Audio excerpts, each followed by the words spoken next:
부동산이 뜨겁습니다. 토지거래허가제를 도입해서 부동산을 규제한다고 합니다. 도대체 토지거래허가제는 무엇이고 앞으로 전망이 어떻게 될지 알아보겠습니다. 추가로 거래할 때 모르면 손해보는 판례들을 살펴보겠습니다.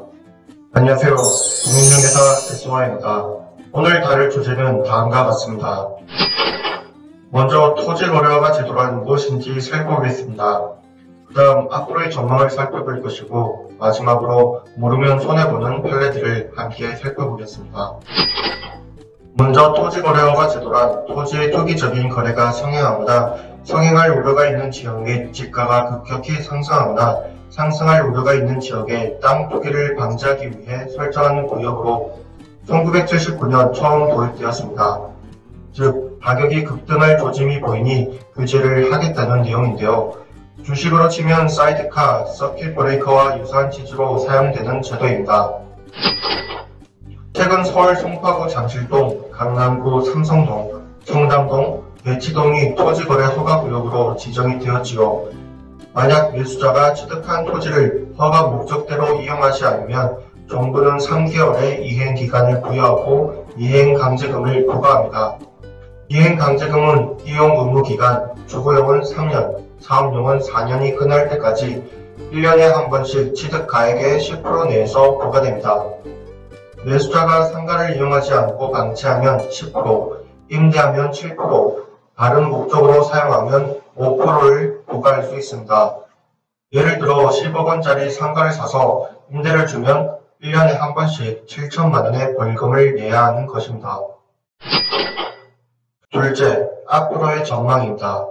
우선 최소한 이번 정부에서 부동산 규제를 하는 방향성은 바뀌지 않습니다. 재연장을 할지 추가 지정을 할지의 가능성을 배제할 수는 없습니다. 일각에서는 과거 주택거래신고제도가 있었는데 지난 2008년 금융위기로 주택시장이 침체되자 이 제도가 폐지됐다며 정부로서는 이미 폐지한 제도를 다시 제정하려면 시간이 걸리니 일단 현존하는 토지거래허가 제도를 무리하게 적용한 것으로 보인다는 의견이 있습니다. 부동산을 언제까지나 규제할 수는 없습니다. 제가 매 영상에서 말하듯이 부동산이 망하면 우리나라 기강이 무너집니다. 규제를 하더라도 정도껏 해야 하는데 나날이 도입하고 있는 규제는 저금리와 시중 대규모 자금 유동에 따른 부동산 급등을 막기 위함을 감안하더라도 그 정도가 지나치지 않나라고 보여집니다. 다음은 모르면 손해보는 판례를 살펴보겠습니다. 일반적으로 아파트, 빌라 거래하는 상황이랑 다르므로 반드시 아셔야 합니다. 가장 흔히 발생하는 상황에서 알아두면 좋은 대표적인 판례들을 소개해드리겠습니다. 먼저 토지거래허가 대상인 토지를 계약금만 준 상황이며 아직 토지거래 허가는 받지 않은 상황입니다. 첫째, 허가를 얻기 전에는 매수인은 매도인에 대하여 소유권 이전 등기를 청구할 수 없습니다. 허가를 받기 전이라면 계약이 무효인 상태입니다.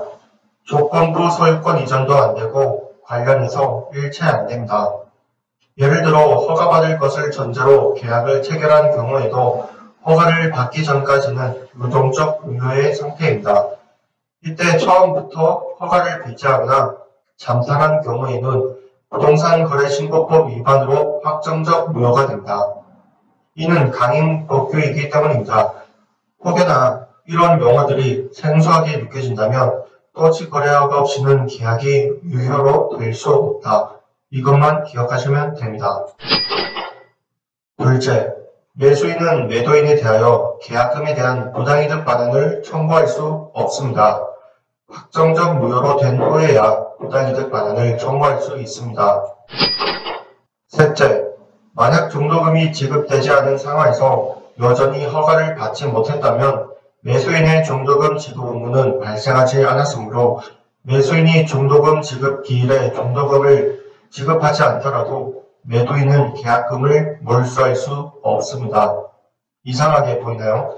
하지만 이게 옳은 판례입니다. 왜냐하면 토지거래허가를 받지 못해서 아직은 계약의 효력이 생기지 않았기 때문입니다. 넷째, 매도인은 매수인의 중도금 지급이 없음을 이유로 허가 절차 협력 의무의 이행을 거절할 수 없습니다. 먼저 동시이행 관계라는 개념이 있습니다. 상호계약에서 상대방이 채무의 이행을 제공할 때까지 자기 채무의 이행을 거절할 수 있는 권리를 뜻합니다. 동시이행 관계가 성립하냐 안 하냐의 판례는 많으므로 그때그때의 상황을 살펴봐야 합니다. 이번 토지거래허가에서의 중도금 지급과 허가 신청 협력은 동시이행 관계가 성립하지 않습니다. 왜냐하면 협력 의무가 선행 의무이기 때문입니다. 즉, 중도금 못 받았다고 하더라도 토지거래 허가를 받는 것에 대한 협력이 먼저 이루어져야 한다는 뜻입니다. 다섯째, 허가를 받기 전에 매수인은 매도인의 소유권 이전 의무의 불이행을 이유로 계약을 해지할 수 없습니다. 계약이 무효인 상태이므로 채무 불이행이 성립하지 않기 때문입니다. 같은 논리로 대금 지급 채무 불이행을 이유로도 계약을 해지할 수 없습니다.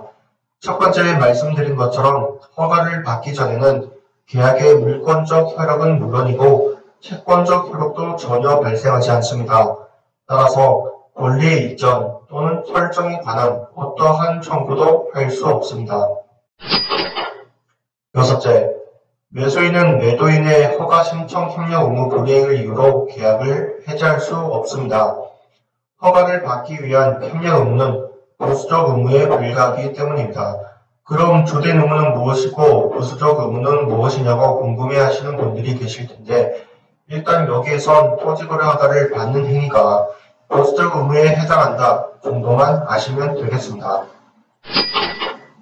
일곱 번째, 매도인은 매수인의 대금 지급 의무 불이행을 이유로 매매 계약을 해지할 수 없으나 매도인과 매수인 사이에 별개의 약정으로 매매 잔금이 그 지급 기일에 지급되지 않는 경우 매매 계약을 자동적으로 해지하기로 약정하는 것은 가능합니다.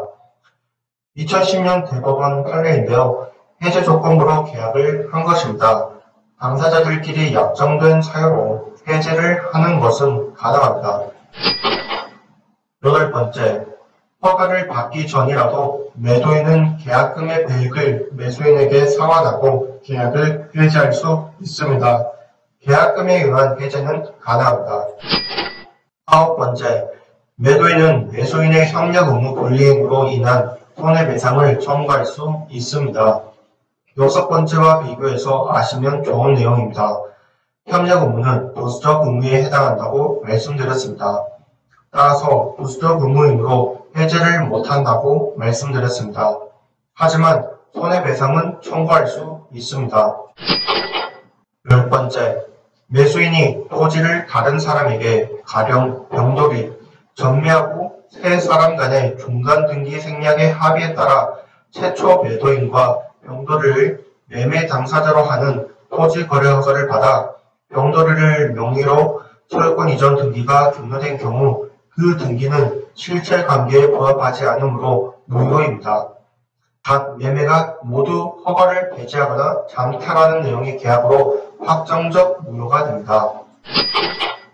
이상으로 하시는 일 잘 되시길 기대하며 좋은 소식 기다리겠습니다.